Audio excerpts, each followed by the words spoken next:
Hello and welcome. My name is David Giesica, and I'm part of the CONVERGED User Group Board of Directors.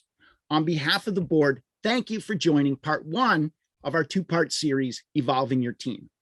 This professional development series was created based on feedback from you, the members. Our goal for this series is to share firsthand experiences and best practices our board members have gathered over their careers. Today's session will focus on how the IT infrastructure operating model has changed over the years and how you and your team can grow and evolve as you continue your IT modernization journey. We'll have a great conversation with live Q&A, and we'd love to hear from you. So please use the chat box at any time during the conversation and participate. Without further ado, I'll pass it to our speakers for introductions and to get the program started. Thank you. Hey, David, thank you very much for that introduction. My name is Nigel Moulton. I was formerly a group CTO at Dell. I now work independently, and I'm an advisor to the board. And Suzanne, let me hand over to you. Yeah, thanks, Nigel. I'm Suzanne Pickett. I work within Dell Digital, and I focus today on transformation activities for our infrastructure groups, as well as supply and demand planning. And Adam? Yeah, thanks, Nigel. So Adam Little, I'm the Enterprise Security and Compliance Manager, long title, at New Belgium Brewing, but I help secure our infrastructure and our supply chain across the board at our multi-sites here in the US. Brilliant. Okay, so first of all, Suzanne, Adam, thank you for joining me. We're going to have a 12 to 15 minute conversation around the evolution of your team, right? And I think there was a number of topics that we felt were very relevant. And I'm going to start with sort of a comment around the fact that, you know, Suzanne, you will have seen this, right? But there's absolutely a need to transform going on out there. And how would you sort of describe what that need means for you? Yeah, thanks, Nigel. For me, it means we need to accelerate. We need to do more with less, and we need to speak the same languages as our developers. We need to come together. So when we talk about transformation or digital transformation, what we're really talking about is people, processes, and technology. But the focus is really on the people. We cannot remain siloed the way we've been in the past. We really need to start coming together, understand, have the same language and the same desired outcomes. We're doing that internally at Dell with a product operating model. So we're shifting away from silos, and we're now moving toward product teams that help us deliver end-to-end services to our internal customers. Brilliant. And so, Adam, the same question to you. If I were to put it through the transformation lens, how would you describe what that means for New Belgium? Yeah, I mean, I think for a lot of businesses, right, it's, you know, during COVID and everything, it's been a big shift, right? Everyone's got to learn how to maybe work a little leaner, a little more agile, a little more focused on what the business needs, right? So IT, right, is definitely shift from our side, right? It has shifted into kind of more of enabling the business with technologies and forward-looking things, trying to be security minded, especially for us, right? And everything we do, I think that there's a lot of headlines, right? So kind of security as a top of mind thing, not an afterthought, right? Of lots of times in development cycles, it's easier if you plan it right at the start. So back to infrastructure as well, like just trying to plan for things you don't know, right? Planning for growth and planning for the unexpected, right? I don't think anyone thought we would have enormous supply chain delays for simple things like laptops and webcams and stuff. So just trying to get a better idea, which I know is impossible for a lot of businesses, right? Like, where do you see the business in a couple of years, and how do we plan properly to be there so that we're not trying to play catch up, or we're not trying to be that reason that we don't have that right skill set, right? Or we don't have that right technology in place to really drive things forward. I'm sure a lot of verticals, right? Manufacturing for us, right? It's 24/7, 365. Any type of downtime is untolerated, right? We don't have the luxury of that. So trying to squeeze in maintenance windows, do more with less, you know, all the same, right? The wider skill set you have, the better. Sounds like the a la carte of transformation, right? In terms of, but it's true, right? Yeah. And I think there's you know, Suzanne, flipping back to you, there's also a conversation around, you talked about a product-driven operating model. There's also an IT operating model here that we need to discuss, and it's the classic on-premise versus cloud or with cloud. So what's your read on that cloud and on-premise discussion? Suzanne, over to you for this one. Yeah, absolutely. So within Dell Digital, we want to enable our internal customers, and that means having a very robust multi-cloud approach. So we are offering a lot of API first type service catalogs that people can self-service on demand. They can also leverage our API marketplace. There's always going to be, or perhaps there might be, a service or something out there in the world, perhaps in a public cloud provider, that is breaking, emerging tech that we want to consume. We enable that. We actually broker that. Right. And we do that with full visibility and transparency. So we know what's running up in our multi-cloud providers. We know what's running on premises. And we can also report on that, because the visibility is so important. And that's really helping both our engineers and our leadership understand where we're putting workload, why we're putting workload, how much it's costing to put that workload where it is. And it's just helping us bring all of those teams back together. So multi-cloud, absolutely not a trend. We are 100% supporting that, both internally. We're supporting that internally. And then also making sure that we're understanding what technologies we may want to bring back on premises. So where's that sweet spot for return on investment or total cost of ownership? It may make sense for us to build that capability on premise. And so we are working, we're actively working through that and iterating through that every day. The product teams are iterating through that. So if something gets in their backlog, they prioritize it and we build it. And we can do that because we've eliminated a lot of manual toil and churn that comes with the more traditional way of operating. Yeah, and I think automation it's a given in some respects, particularly in the cloud operating world.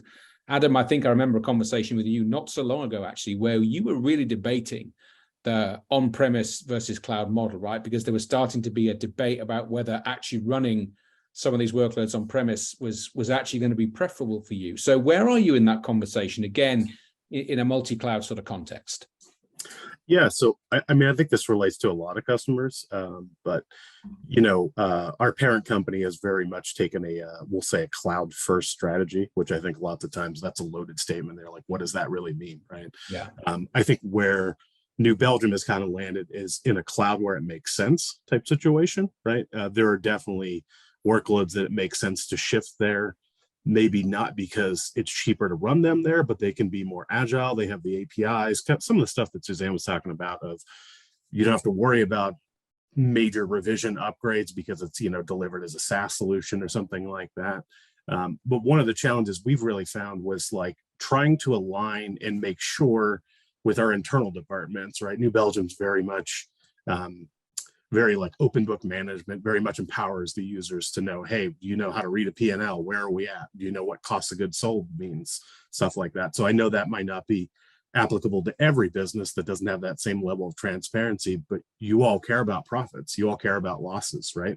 So I think there was definitely this, evolution of everything needed to be into the cloud, and everyone put them in the cloud. And then it was like, okay, now it's all OpEx. And then at some point you wake up and go, how much am I paying every month for these services, right? There's not a one size fits all for every company, right? And that's where I think everyone's realizing that a hybrid cloud approach is going to make sense. And then something we've noticed, right, is the second that you make all those costs OpEx, we don't have any levers to pull, right? If the business is down, I can't give you savings. I can't push something forward, push something backward.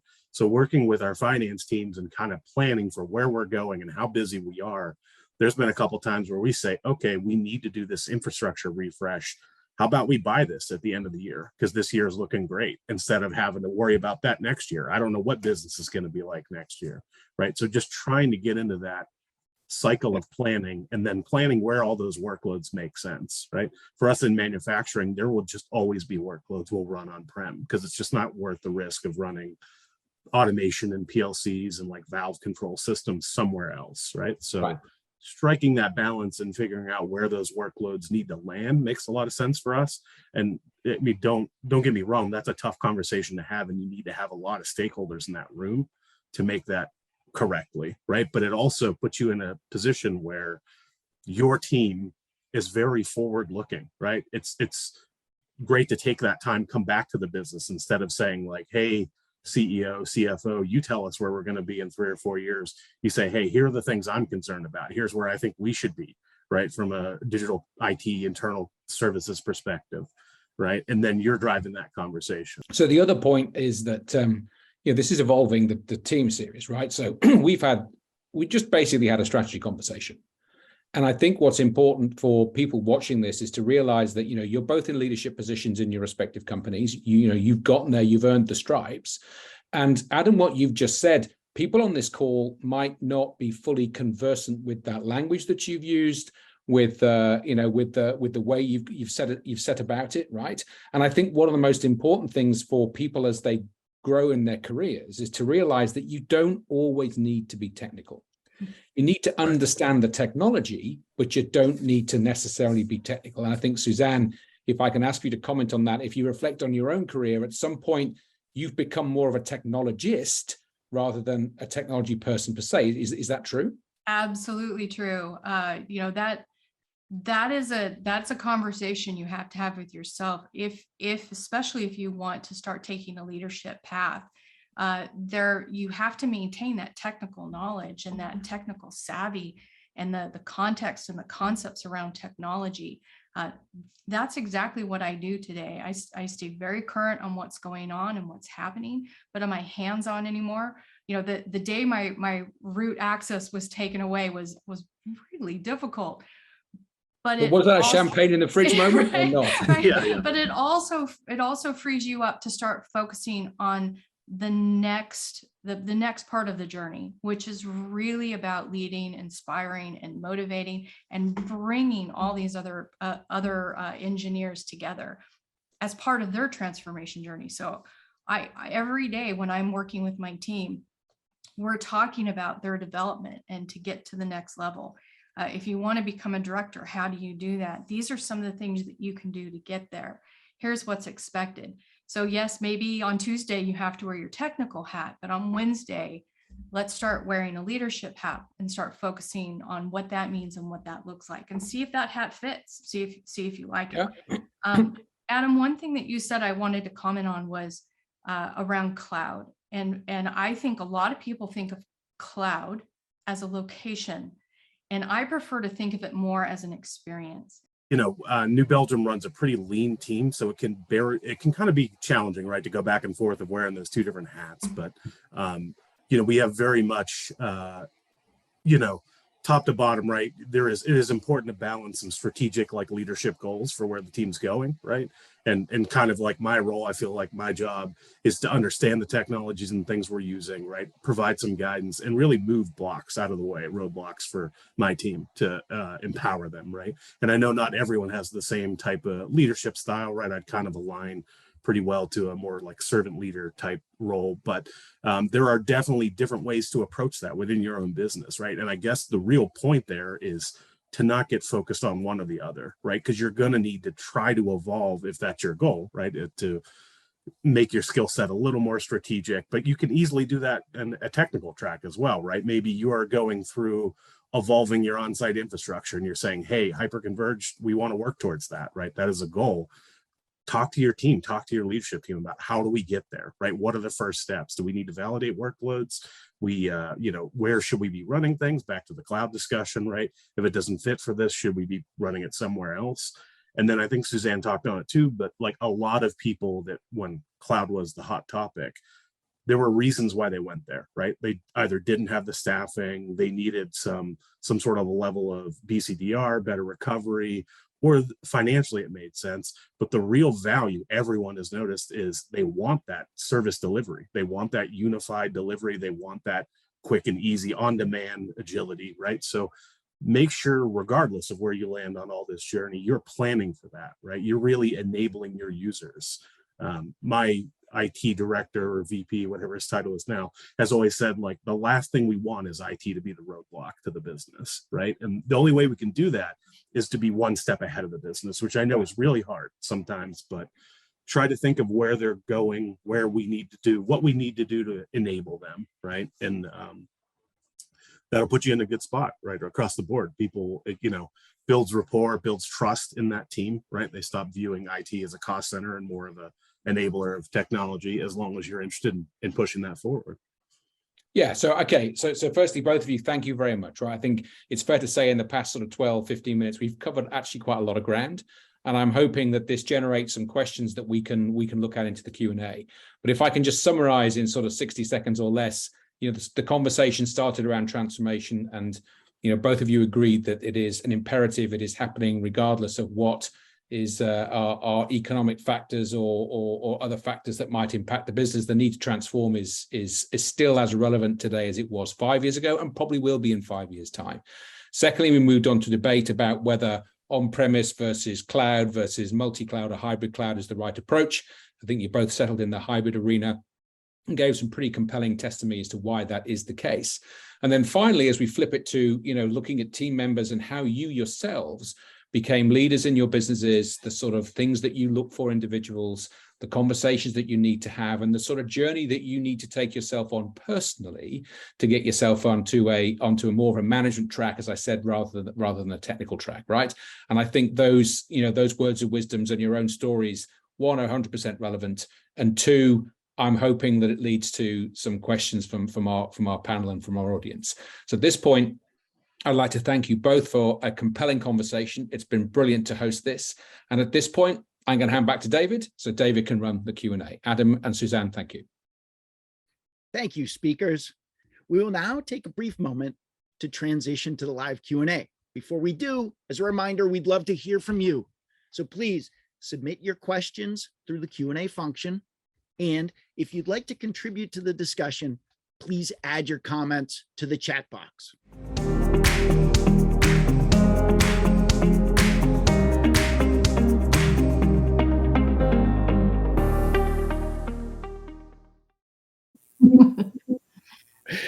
Welcome, everybody, and panel speakers. It's great to see you. Looks a little different. Backgrounds changed, but we have to do different technologies to be able to engage live versus all the previous stuff. So thank you, everybody, for joining us, and welcome to the live Q&A. My name is David Giesica, and with me is Suzanne Pickett, Nigel Moulton, and Adam Little from the board of directors of the CONVERGED User Group. We'd love to hear from you about the conversation you just saw, and we'd like to continue the conversation. We've got great tools for that. There's a group chat, there's a Q&A function. And before we kick off, I do want to thank our sponsors for helping make this possible. Dell Technologies, VMware, and Intel. Thank you very much for this. Welcome, everybody. Suzanne, good to see you. Adam, Nigel, good to see you. How's that arm? Oh yeah, so slight change since you last saw me. Yep, it's repaired, and it's a work in progress, but it's going to be better than it was before. Slightly bionic. Superhuman, yeah. Nice. Yeah, long slog. So we had a great conversation there, and a lot of it we could start with transformation. I think one of the key questions that came up for me while watching you guys is, yes, there's transformation. Yes, there's this journey. I don't have a sense of where the market is on this journey. So with all the folks that you guys talk to, what are you seeing out there? Is this the forefront? Is this the laggards, or where are we? And does it depend on the company size? Sorry, David, what was that? Does it depend on the company size? Right. For me, I'd say it's emerging. I talk to a lot of our Dell customers, and a lot of them are starting to ask these questions about how do we transform? What does that look like? What makes sense for us? And so it's just, I think, starting in our industry, especially from an infrastructure perspective, about how people are starting to look at how they could transform, or how they could potentially change up how they're doing things today. Adam, is that what you're seeing as well? Yeah, I was going to say, I think, it depends. There's a lot of customers that are starting that journey, a lot of customers that are just thinking about it, and then there's a lot of customers that are all in on it. I think it kind of depends a little bit on your business, right? What your appetite is for new and moving into newer technologies. But yeah, I think across the board, I'm seeing a lot of people starting to have those conversations if they're not already doing it. And Nigel, you're representing us over in EMEA. Thanks for staying up with us. Good to see you. No worries. How's it going through the UK and the continent? Similar to what you're seeing here with Suzanne and Adam over in North America? Pretty much. I think this is, in its infancy in many organizations, but I think, to not want to use the cliche, but size does matter here. In large enterprise organizations, I think there's much more of an imperative, and folks have been doing this for a longer period of time. But at the same time, if you look at the medium and enterprise space, sort of companies of 250 and below, where an IT group is relatively small versus the sort of sizes of some of the enterprise organizations that we're seeing, in many cases, they will actually outsource the problem to a managed service provider. So the journey for them is accelerated because they end up having to do the management of these relationships perhaps ahead of time versus an enterprise where it might be more complex to sort of move some of the applications and workloads in a transformational way. So I think the size of the organization does have an impact, but the view here from the UK is it's pretty much in line with what Adam and Suzanne have already commented on, really. All right. As we set the transformation journey up, do you have to start with people, process, and the technology, or can you just adopt the technology first and then roll it in? Over time, what's some best practices that you guys have observed? What are some gotchas perhaps that you might share with folks who are starting the journey? Maybe they're just looking at VxRail right now and they're listening. They'd like to get down there, but they don't know how to get there. Or maybe they've got VxRail, but they're struggling with some of the people and process. Suzanne, I imagine you get that question a lot. Yeah, I do. Yeah, the technology is the easy part. It's, we can build new greenfield things all day long, or we can start looking at, just starter automation or orchestration. We can do a lot of things with the tech. But I think where the challenge really starts to come into play is the people who are touching these things and building these things, they need to understand why, right? Why are we doing this? Are we doing it just because it's trendy? Are we doing it because it's going to make life easier? And in that respect, sometimes you have to start with the technology, because then you can start to actually see the outcome of it and the output, and how much easier it is when you do start to go through a transformation, you start to automate things, right? Because I don't have to focus on right click, spin something up. I can let the machine do it, and then I can go focus on the next thing. I can use my brain elsewhere, and that's really the benefit of it. So I always say people and process is kind of the important but the hardest part. Well, to click into that and maybe to tee it up for you, Adam, you talk about the why and getting your people, your team to understand the why. And earlier in the conversation, you talked about better understanding the business so that you can get ahead of them. I think you said, Adam, to get ahead of them so that you can enable them. How do you encourage your team, or how do you take like new hires and get them into that understanding of the business?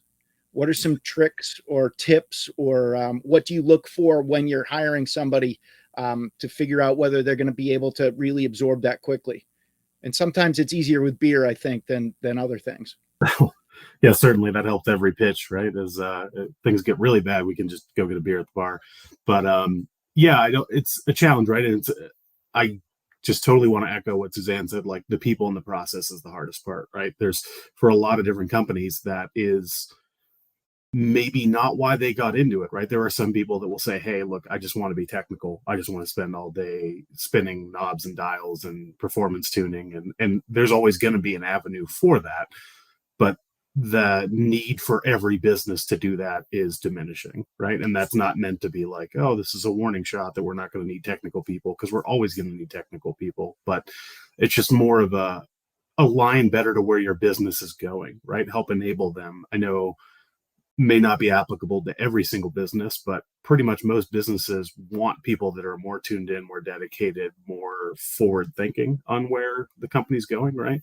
And for especially IT leaders or people that want to be IT leaders, pulling that business up, having those conversations can really drive that. Like, hey, here's why I think we should be using this solution, right? Like, understanding that evolution of why some people went to cloud and what they expected to get out of that as you try to implement that for your company. What drove them to that conversation? Did you do that? Did you not do that? What are they missing, right? And trying to just be in that position where everyone wants to, be delivering and be ahead of the business. And that's always a challenge, but you just have to align and try to figure out where your team's going, right? Define where you're at on that journey before you can make the plans going forward. And then, as you were talking about, David, the biggest challenge, right, is finding people that think that way, right? When you're hiring new people, understand people that are dedicated to your business, what you're doing. Everyone says that, life is short, love what you're doing, right? If you don't enjoy what you're doing as a career, right, should you be doing something else? Should you be working someplace else, right? There's no better time than now no one can answer that for you, right? And thanks, Adam. Suzanne, you've been in different sized companies. You're doing all sorts of different things. When the company might not be as singular focused as, Adam, it's a great opportunity with New Belgium, right? I think, what is it? Happy customers and great beer, or great beer and happy customers? Absolutely. Yeah. That's, everybody can drink a beer. Everybody can understand how that drives. When you have bigger companies, Suzanne, that might have different business units, how do you take the message that's coming from leadership down, and how do you deliver the business to your team? Like, how do you help facilitate that communication flow so that they understand they can remain technical and advance their technical, but also get those nuggets of the business that they need to kind of keep them hungry for more nuggets of the business? Yeah. One of the main things that I always do is if I'm going to my team and I'm asking for something crazy, this happens all the time. I need to model something a certain way, and it's different than how we did it yesterday. What I really am trying to personally do for my team is tell them why, right? So the leadership team would like to see this what if situation. What if we built 3 new data centers? What does that look like? Just crazy talk, but not just to give them information or tasks in a bubble, but to give them the larger picture. And one of the things that we're going to be talking about in part 2 is really about telling a story. And in that particular case, it's more around, what is the data telling us? All data tells a story. What's it telling us? And the reverse is true too. When I talk to my team and my organization, I want to tell them what the story outline is. And we'll fill in the details, right? That's what the technical guys do. They fill in the details. And sometimes during that process, we find the story changes.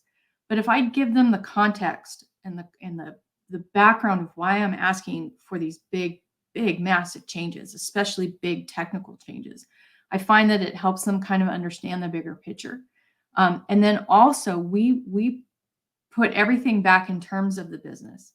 So if, just like you would in a public cloud experience, you have to pay to play. So we don't actually charge people back, but we want to provide that same experience for them. So every business unit knows exactly what they're consuming from us and whatever their plan is, how much they want to plan to spend with us, that kind of thing. Just helps open up dialogue.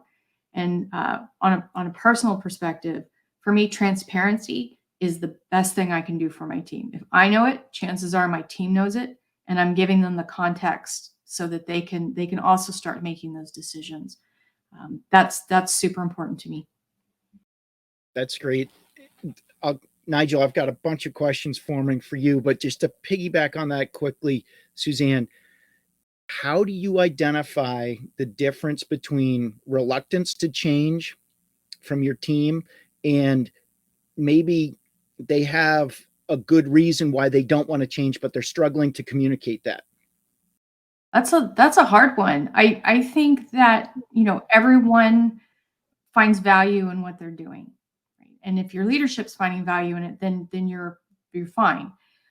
But if you're being asked, not personally, but if your organization is being asked to change or transform, getting on board that train, even if it doesn't make sense at first, I think, sometimes you have to try it. It's just like working out, right? You're not going to see benefits the first couple of days you're working out, but if you stick with it over time, you're going to really start to see changes. And that's really what your leadership is asking for. It's just that willingness to try something new or try something different. And guess what? It might not work. And you might have to pivot and make a different or turn in a slightly different direction. And that's okay, right? But sometimes you just have to make that effort or move forward. If the technology doesn't support it, then solve the technology problem, right? That's the easy part. If you need to automate something, or if you need software defined, or you need API type technology to bring something together, solve that, right? That's where you can really add value and start to show your progress in either your technical career or your future leadership career. That's great. My 2 cents on it. Yeah. Adam, anything to add to that before I jump over to Nigel? Yeah, I would say not a ton. I try to harp on my team a bit with, look, everyone loves an easy request, an easy ticket, something like that, right? If it's easy for you and it's simple, that fix or what you need to do, that's not challenging you, right? You need to be pushing towards, we can automate those easy things, right? That's a waste of your time and what we expect out of you to be doing easy things, right? And I know that's a kind of a loaded statement, but people want to find value in what they're doing, right? So if you're comfortable, right? I think I heard LeBron James say this once, that he was like, I want to be comfortable with being uncomfortable. I don't want to do the same thing every day. I want to adjust, right? Like I want to be putting myself out there, learning things that I don't know, even if that is something that's not real sexy, right? It's like identifying what moves finance, right? We should operationalize this cost instead of CapExing it. Like, yeah, for a lot of us, that's probably a boring conversation because we're used to having fun with technology, right? But push yourself to do some of those things and you'll see how that might be rewarding. And to Suzanne's point, you might get there and realize I really like this or I really don't, right? And that's kind of, at least in my career trajectory, right? I've tried to push myself and other people around us to say, hey, look, if we're just doing the status quo, we'll just be status quo. If we don't want to push or evolve or elevate our skill set, then what's the point, right? Why am I here? What am I doing? I don't want to just walk through the. We're in IT. If we're not changing with the times, might not be the right space. And pushing the business forward, right? Sometimes it's hard to do that in other departments, but you want to be really good friends with the business. Change some of that evolution for your sales and marketing. Change some of the way you're doing things, making finance and payroll's life easier, right? Like that will really move you within a business. People appreciate that, they respect it, and they will start looking towards you with more of those things, which will build rapport, which will build trust, and then you'll get more of your stuff across the board, right? Great trajectory, great tying it all in. Nigel, you're in a slightly different position as a fractional CTO, where you're almost like the 82nd Airborne. You're parachuted in to probably fix problems. Do me a favor and kind of react to what you've heard here, but also, are you seeing, are there maybe 3 key things that you're seeing a lot that maybe folks, if they could pay attention to, they might avoid those roadblocks or bumps, or are there best practices that you might be able to share with folks along these topics? Wow. Okay. There's quite a lot in there to unpack, but so as a fractional role, this is the sort of, I got to a CTO role within Dell.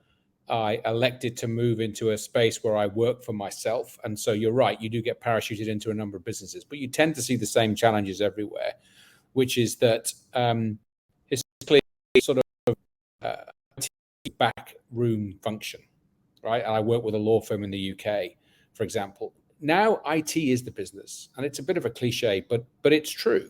So over the course of my career, and Adam and Suzanne were probably in a similar position, we've moved out of being in the shadows, quote unquote, to being front and center, right? And so one of the things that people moving into this industry now for the first time won't be aware of is where it's come from, because it's very much the heartbeat of the business. If the IT and the tech function doesn't do what it's doing properly, the business doesn't function, right? And in the past, I'm not sure that's always been the case. There's been an excuse, and these days you just don't have the excuse. So as you move through your career and you take on these sort of management type of responsibilities, know that the pressure that comes with it is linear, right? The higher in an organization that you go, the more you will be asked to take responsibility for things. And I've heard both Adam and Suzanne say the same, that actually not wanting to do that is perfectly valid. If your value to the organization and your value to yourself is that you are technically adept and that you're an expert in a certain area, that might be where you choose to focus, and it's a perfectly valid career path. All of us on this call have moved, through a phase where we actually want to take on more responsibility, and that invariably means getting closer to business people rather than technology people per se, right? So if you're going to go and do this, recognize the change is as much in yourself as it is in what it is that you're being asked to do, right? And change isn't for everyone, right? As I said, and I'll reiterate, if you are a excellent networking engineer and you see a career path in the networking space and moving forward into that space, that is absolutely valid.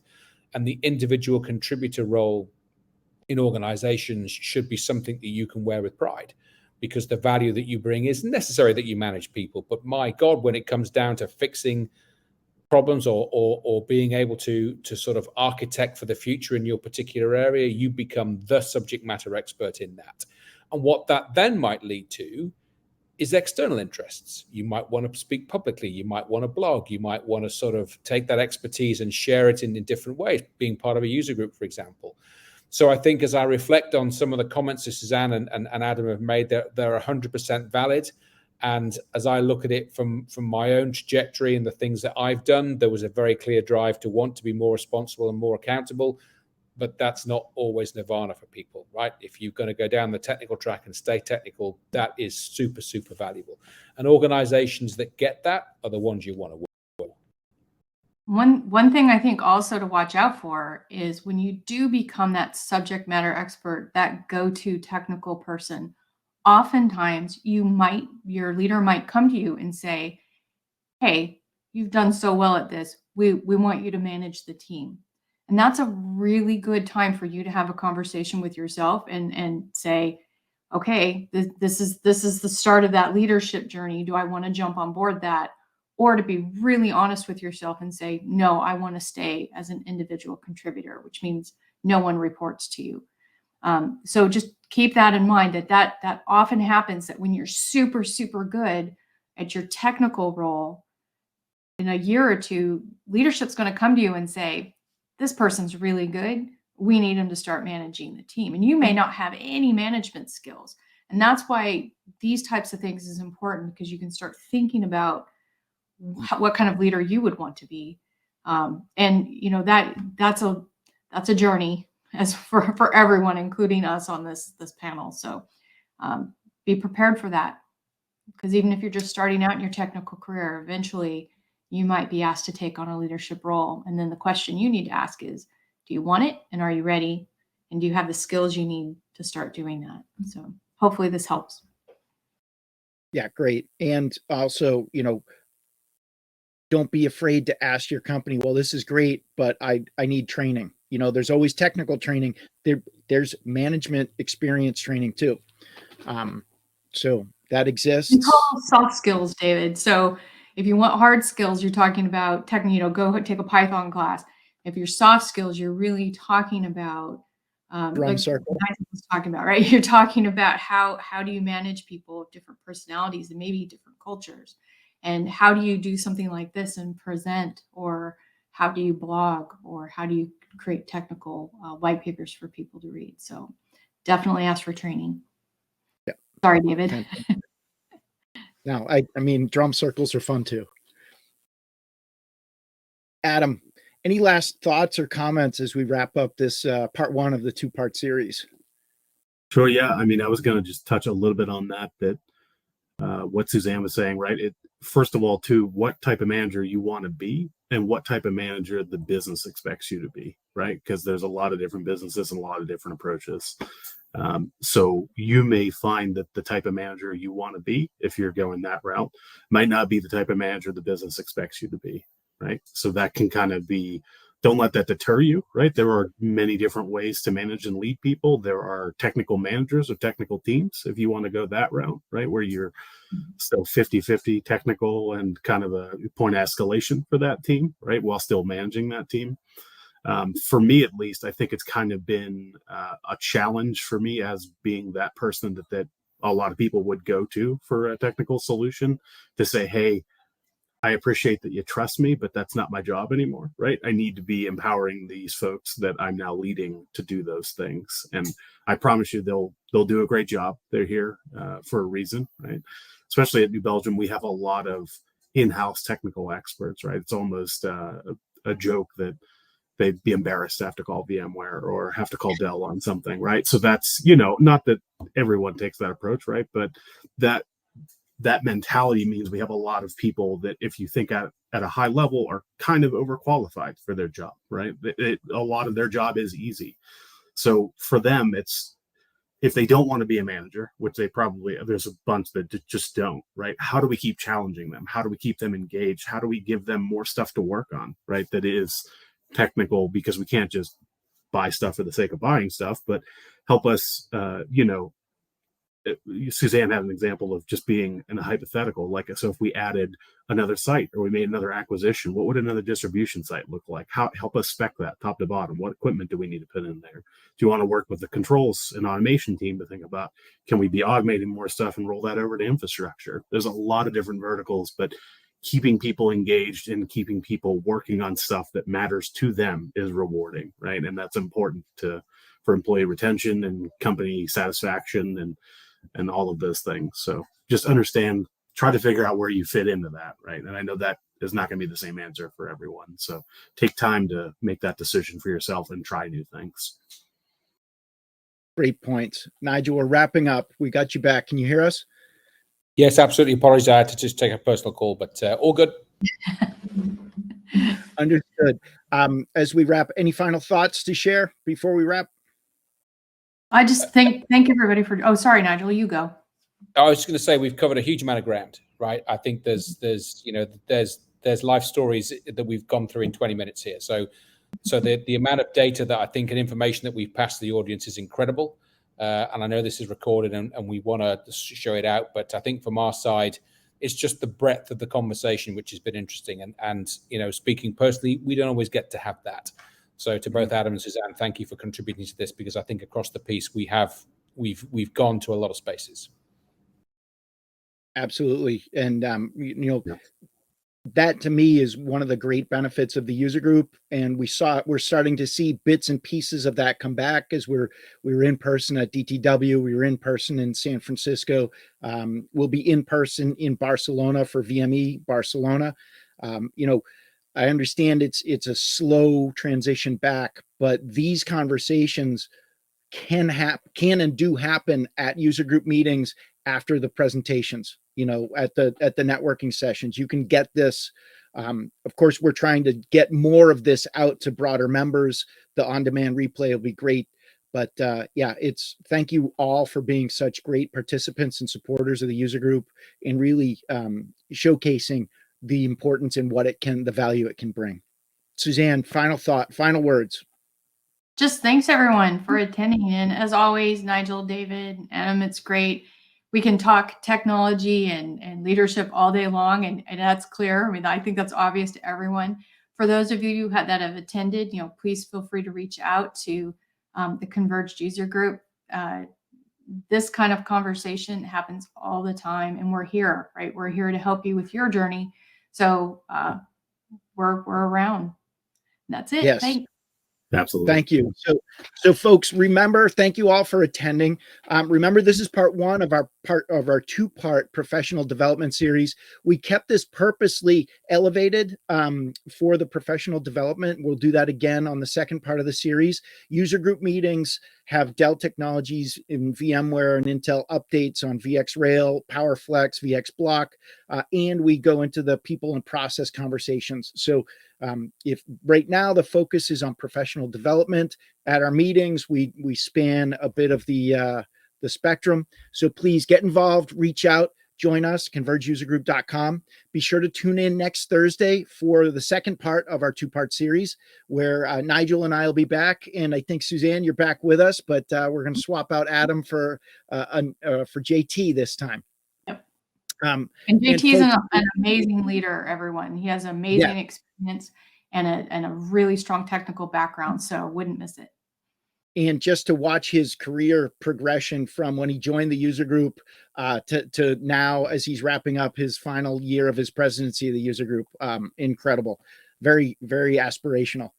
We also have a survey at the end, so please fill that survey out and let us know how we did. We need the feedback so that we can continuously improve. We want to be pushing that challenging zone that both Suzanne and Adam were talking to. So tell us what we're doing great. That's great, but where can we improve and where can we bring more value to the membership and the user group? We'd love to hear that. And I think Jenny told me that for those of you who take the time to provide us the feedback, you'll be entered into some great chance to win some great prizes. Speakers, thank you again. Nigel, Suzanne, Adam, great to see you. Nigel, we'll let you wrap up. We're going over. Folks, thanks for tuning in. This is David Giesica from the Converged User Group, and thank you very much. Look for us on demand and on the website. Cheers. Thanks everyone.